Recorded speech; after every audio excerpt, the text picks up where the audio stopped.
your God power. Get everything you ever wanted and live the life of your dreams. The Master's Course. Copyright 2010 by Richard Lee McKim Jr. All rights reserved. Let the quest for knowing begin.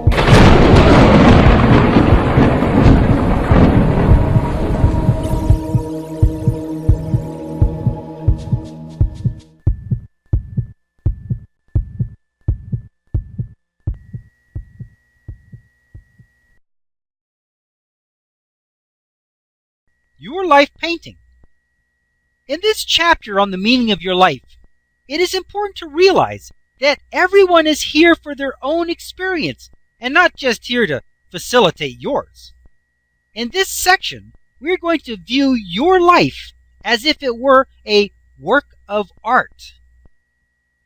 Let's take a moment and create a painting in your mind that represents your life experience, including your joys and sorrows. Include the colors that you enjoy, and be sure to include what you believe and what you don't believe and your philosophy regarding both. What a nice work of art you have made.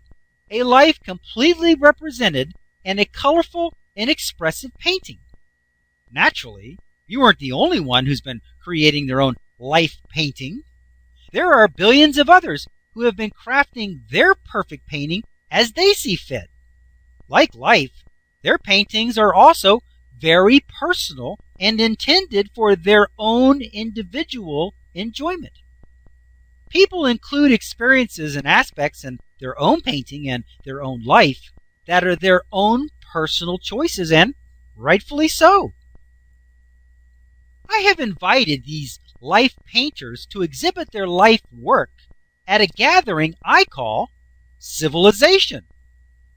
Like everyone else's painting, yours is on display in full view of millions of other life painters. Some of them have come over and are now asking you some questions and making disparaging remarks about your work. Why did you use those colors on your painting? Don't you know that those are the wrong colors in the wrong place? You have way too many swirls and not nearly enough square boxes in your painting.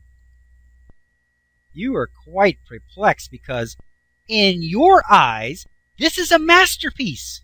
In fact, it is the work of a lifetime.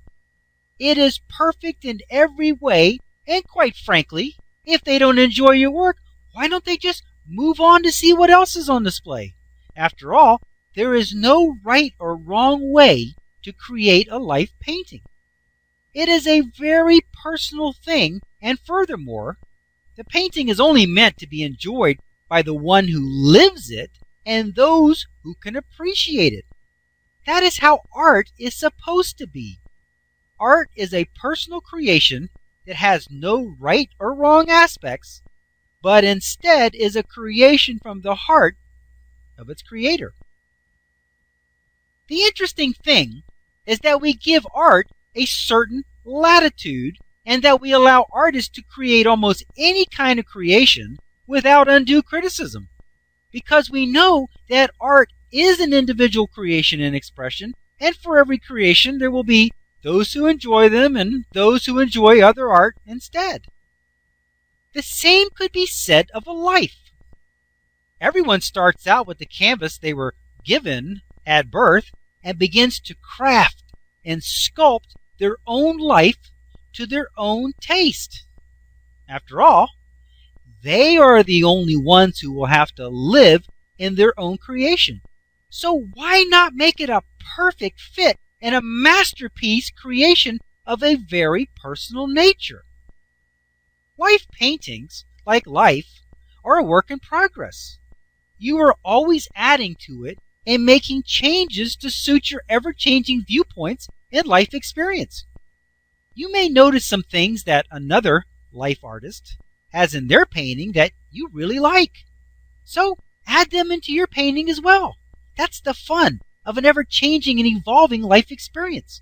However, there may be some things that you notice in another painting that you're not fond of at all. So what?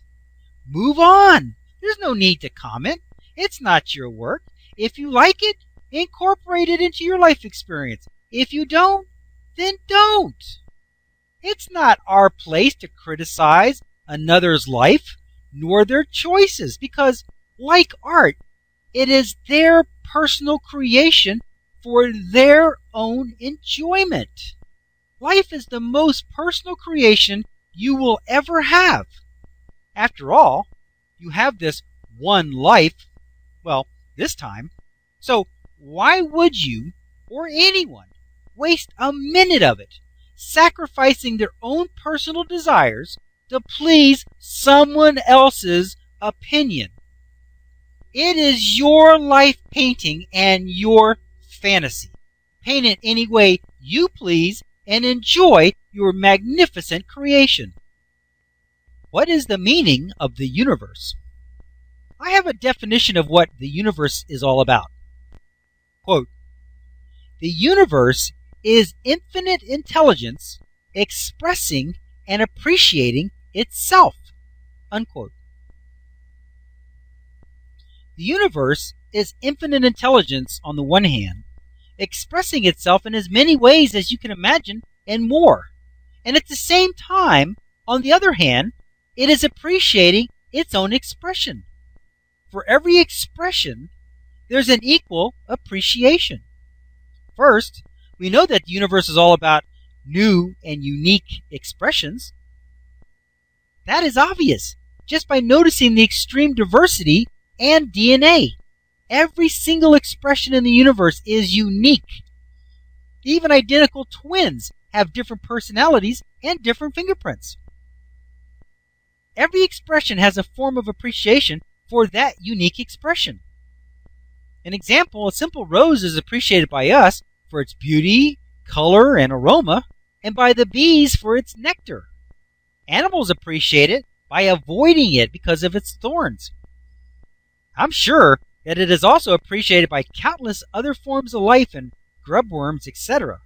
However, the whale doesn't appreciate the rose, nor does it matter that he doesn't.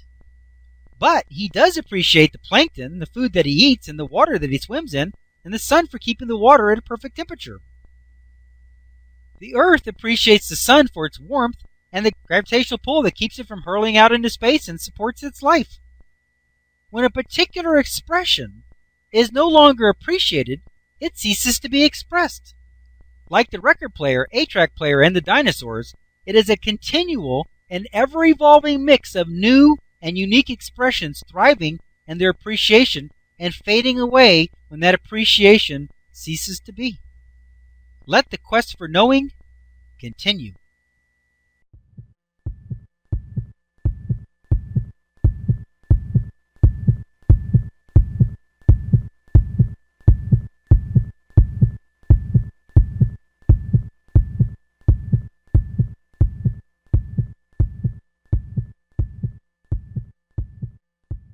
To continue, go to How to Use Your God Power, Chapter number 2, Segment number 7.